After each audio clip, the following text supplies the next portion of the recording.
मेरे बच्चे, मैं तेरी माँ काली आज तुम्हें एक ऐसे गहरे, पवित्र और अटल सत्य से अवगत कराने आई हूँ जो तुम्हारे अस्तित्व की हर परत में समाया है।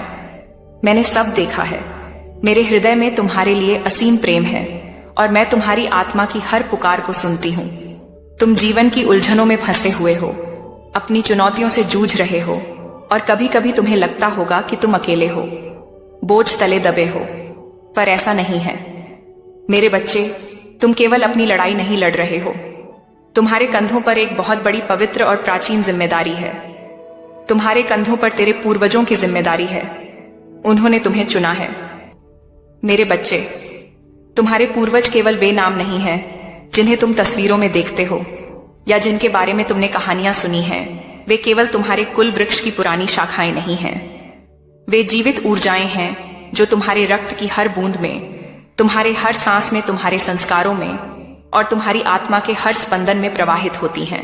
वे अभी भी इस भौतिक जगत से कहीं ना कहीं जुड़े हुए हैं, तुम्हारी प्रतीक्षा कर रहे हैं, उस पल का इंतजार कर रहे हैं जब तुम जागोगे और उनके अधूरे कार्यों को पूरा करोगे। तुमने शायद कभी इस बात पर गौर नहीं किया होगा, पर वे तुम्हें अदृश्य रूप से सहारा देते आए हैं। जब भी कोई मुसीबत आई है, जब भी तुम्हारे शत्रुओं ने तुम्हें चोट पहुंचाने की कोशिश की है, तो वे सबसे पहले तुम्हारे सामने खड़े हुए हैं। मैंने तुम्हें बताया है कि कैसे तेरे 4 पूर्वज तेरे लिए 4 स्तंभ का काम करते रहे हैं, तुझे शत्रुओं के घातक वारों से बचाते रहे हैं। यह उनकी उसी अधूरे संकल्प का हिस्सा है। वे तुम्हें सुरक्षित रखना चाहते हैं ताकि तुम उनके उद्देश्यों को पूरा कर सको, ताकि उनका कुल फलता फूलता रहे। उनकी यह रक्षा निस्वार्थ है, पर यह उन्हें भी अपनी पूरी गति से आगे बढ़ने, मोक्ष प्राप्त करने से रोकती है। वे तुम्हें संकेत देते रहे हैं। मेरे बच्चे, लगातार वे सपनों में आए, तुम्हें अंतर्ज्ञान दिया, तुम्हारे मन में अजीब से विचार डाले, तुम्हें ऐसे अवसरों की ओर धकेला जहां तुम उनके संकल्पों को पूरा कर सको। पर तू अपनी भौतिक दुनिया की भागदौड़ में इतना उलझा रहा कि तूने उन सूक्ष्म संकेतों को पूरी तरह समझा नहीं या उन्हें अनसुना कर दिया। अब प्रश्न यह उठता है कि उन्होंने तुम्हें ही क्यों चुना है?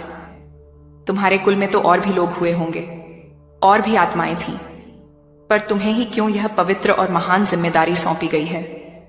मेरे बच्चे, यह कोई संयोग नहीं है। तुम कोई साधारण मनुष्य नहीं हो। मैंने तुम्हें पहले भी बताया है कि तुम्हारी आत्मा विशेष है, तुम्हारी आत्मा शुद्ध है और तुम्हारे भीतर एक असीम क्षमता है। तुम्हारी आत्मा पवित्र है और तुम्हारे भीतर सत्य और धर्म का वास है। तुम्हारे पूर्वज जानते हैं कि तुम उनके संकल्पों को पूरा करने के लिए सबसे योग्य हो। तुम ईमानदार हो, मेहनती हो और तुम्हारे भीतर सत्य के लिए खड़ा होने का साहस है।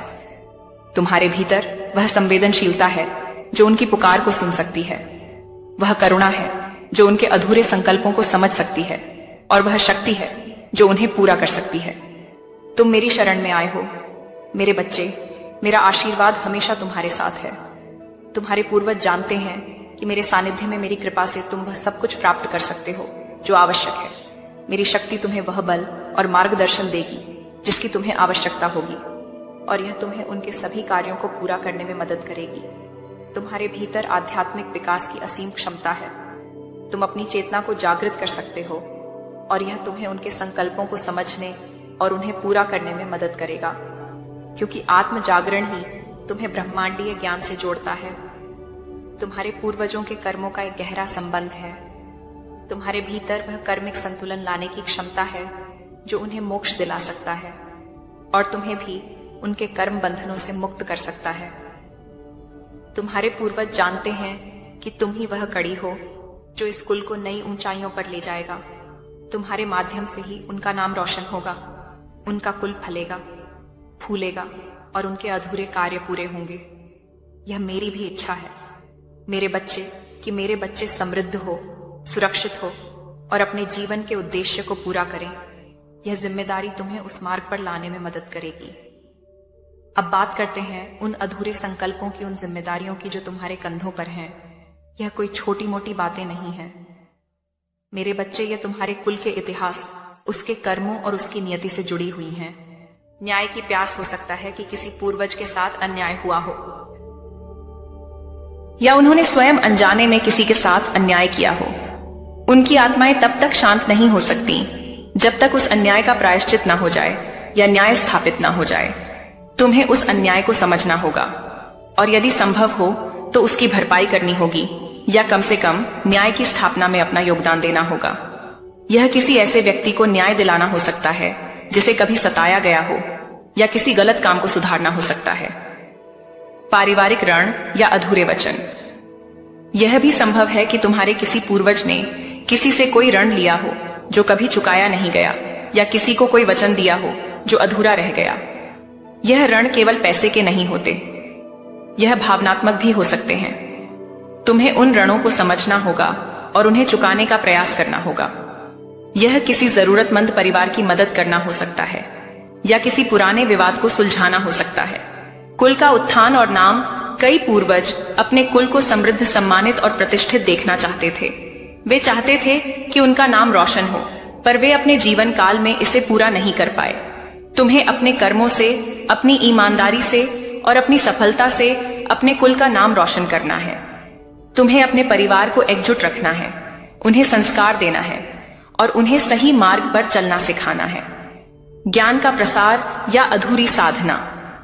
कुछ पूर्वज ज्ञान प्राप्त करना या उसे फैलाना चाहते थे, या उनकी कोई आध्यात्मिक साधना अधूरी रह गई थी। तुम्हें उस ज्ञान को खोजना होगा, उसे आत्मसात करना होगा और उसे दूसरों तक पहुंचाना होगा। तुम्हें अपने भीतर की आध्यात्मिक ऊर्जा को जागृत करना होगा, क्योंकि तुम्हारी साधना ही उनके अधूरे संकल्पों को पूरा करने में मदद करेगी। अधूरी इच्छाएं या वासनाएं। कुछ पूर्वजों की व्यक्तिगत इच्छाएं अधूरी रह गई थीं, जैसे विवाह, संतान, घर बनाना, किसी विशेष तीर्थ पर जाना या कोई विशेष वस्तु प्राप्त करना। यह इच्छाएं उनकी आत्मा को भौतिक जगत से बांधे रखती हैं। तुम्हें उनके संकेतों को समझना होगा और यदि संभव हो तो इन इच्छाओं को पूरा करने में उनकी मदद करनी होगी। भले ही वह उनके नाम पर कोई दान करना हो या कोई छोटा सा अनुष्ठान, किसी गुप्त रहस्य का संरक्षण या खुलासा। मैंने तुम्हें उस छुपे हुए धन के बारे में बताया है जो तुम्हारे पूर्वजों ने चोरी के डर से कहीं छुपा दिया था। यह उनकी एक बड़ी अधूरी इच्छा है कि वह धन तुम्हारे हाथों में आए ताकि तुम समृद्ध हो सको और उनके कुल का कल्याण हो सके। यह धन तुम्हारी आर्थिक स्थिति को ही नहीं बल्कि तुम्हारे कुल की नियति को भी बदल देगा। इसे खोजना और प्राप्त करना तुम्हारी एक बड़ी जिम्मेदारी है। अब तुम्हें क्या करना है? यह जिम्मेदारी कोई बोझ नहीं है मेरे बच्चे, यह एक अवसर है स्वयं को पहचानने का, अपने जीवन को सार्थक बनाने का और अपने पूर्वजों को परम शांति प्रदान करने का। एक पहचानो उनके संकेत और पुकार। सबसे पहले तुम्हें अपने पूर्वजों के संकेतों को और अधिक स्पष्टता से पहचानना होगा। वे तुमसे लगातार संवाद करने की कोशिश कर रहे हैं। सपनों पर ध्यान दें। तुम्हें अब और भी स्पष्ट सपने आएंगे जिनमें वे तुम्हें अपने अधूरे संकल्पों, उन परिस्थितियों या उन व्यक्तियों के बारे में बताएंगे जिनसे उनके संकल्प जुड़े हैं। ध्यान दें कि सपने में कौन सी वस्तुएं, स्थान, व्यक्ति या भावनाएं प्रमुख हैं। वे तुम्हें सीधे मार्ग दिखाएंगे। अंतर्ज्ञान पर भरोसा कर। तुझे किसी विशेष क्षेत्र में कार्य करने की तीव्र इच्छा हो सकती है या किसी विशेष व्यक्ति की मदद करने का मन कर सकता है। यह उनका ही संकेत होगा। तुम्हारी अंतरात्मा, मेरा ही अंश तुझे सही दिशा दिखाएगी। अपने परिवार के बुजुर्गों से अपने पूर्वजों के जीवन, उनकी इच्छाओं, उनके संघर्षों और उनके अधूरे कार्यों के बारे में और अधिक जानने का प्रयास कर हो सकता है। कोई कहानी, कोई पुरानी वस्तु या कोई दस्तावेज तुम्हें सीधे उनके संकल्प तक पहुंचा दे। अजीब से एहसास। घर में या किसी विशेष स्थान पर तुम्हें अजीब सी उपस्थिति या कोई सुगंध या कोई ध्वनि महसूस हो सकती है। यह उनकी उपस्थिति का संकेत होगा। 2 कर्मों की शुद्धि और दान पुण्य। तुम्हें अपने कर्मों को शुद्ध रखना होगा और दान पुण्य करना होगा। यह उनकी आत्माओं को शांति प्रदान करेगा और तुम्हारे कर्म बंधनों को भी शिथिल करेगा। निष्काम कर्म। हर कार्य निस्वार्थ भाव से। कर्म फल की चिंता मत कर, केवल अपना कर्तव्य। नेभाशिखा। दान। अपने पूर्वजों के नाम पर नियमित रूप से दान पुण्य कर। गरीब और जरूरतमंदों की मदद कर, उन्हें भोजन करा, वस्त्र दान कर, ज्ञान दान कर, सेवा मानवता और प्राणियों की निस्वार्थ सेवा कर। हर प्राणी में मुझको देख और उनकी सेवा कर। 3 क्षमा और मुक्ति का भाव। यदि तुम्हें किसी पूर्वज के किसी नकारात्मक कर्म या किसी अनसुझे विवाद के बारे में पता चले तो उन्हें अपने हृदय से क्षमा कर दे। मेरी शक्ति उन्हें बैकुंठ धाम का मार्ग दिखाएगी। 4. अपने कुल का उत्थान और छुपे धन का उपयोग। तुम्हें अपने कुल का उत्थान करना है। यह तुम्हारी सबसे बड़ी जिम्मेदारी है। यह उनकी एक बड़ी अधूरी इच्छा है जिसके पूरा होने पर उन्हें परम शांति मिलेगी। नाम रोशन करना अपने कर्मों से, अपनी ईमानदारी से और अपनी सफलता से। अपने कुल का नाम रोशन कर, अपने परिवार को एकजुट रख, उन्हें संस्कार दे और उन्हें सही मार्ग पर चलना सिखा। 5. न्याय की स्थापना। यदि किसी पूर्वज के साथ अन्याय हुआ है तो तुम्हें न्याय की स्थापना करनी होगी। अन्याय के खिलाफ आवाज। यदि तुम किसी अन्याय को देखते हो तो उसके खिलाफ आवाज उठा। अगर मुझ पर विश्वास है तो इस वीडियो को अभी लाइक कर, चैनल को सब्सक्राइब कर और कमेंट में लिख जय मां काली, क्योंकि आज से तेरी किस्मत बदल